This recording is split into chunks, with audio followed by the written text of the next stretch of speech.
திருச்சி மாவட்ட திராவிடர் விடுதலை கழகம் சார்பில் பெரியார் எனும் பெருநெருப்பு கருத்தரங்க கூட்டம் நடைபெற்றது. திருச்சி மத்திய பேருந்து நிலையம் அருகே உள்ள தனியார் அரங்கில் திருச்சி மாவட்ட திராவிடர் விடுதலை கழகம் சார்பில் பெரியார் எனும் பெருநெருப்பு கருத்தரங்க கூட்டம் சென்னை மாவட்ட செயலாளர் ஈரா உமாபதி தலைமையில் நடைபெற்றது.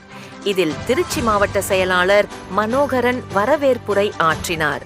இந்நிகழ்வில் திமுக மாநில மாணவரணி செயலாளர் ராஜீவ் காந்தி தமிழும் திராவிடமும் என்ற தலைப்பிலும் யூடியூப் ப்ரூட் US மைனர் அவர்கள் யார் இங்கு ஆண்ட பரம்பரை என்ற தலைப்பிலும் பெராலாய் இந்திரகுமார் தேரடி அவர்கள் தீ பரவட்டும் என்ற தலைப்பிலும் கருத்துரை வழங்கினர்.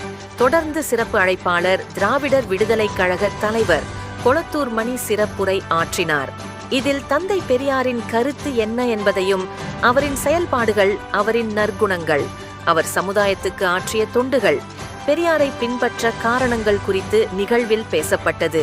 இதில் திராவிடர் விடுதலை கழக நிர்வாகிகள், தொண்டர்கள், பெரியார் ஆர்வலர்கள் மற்றும் மக்கள் அதிகாரம், மருதம் மக்கள் முன்னேற்ற கழகம் நிறுவனத் தலைவர் MB செல்வம் உள்ளிட்ட தோழமை கட்சிகள், இயக்கங்களை சேர்ந்தவர்கள் உட்பட பலர் கலந்து கொண்டனர்.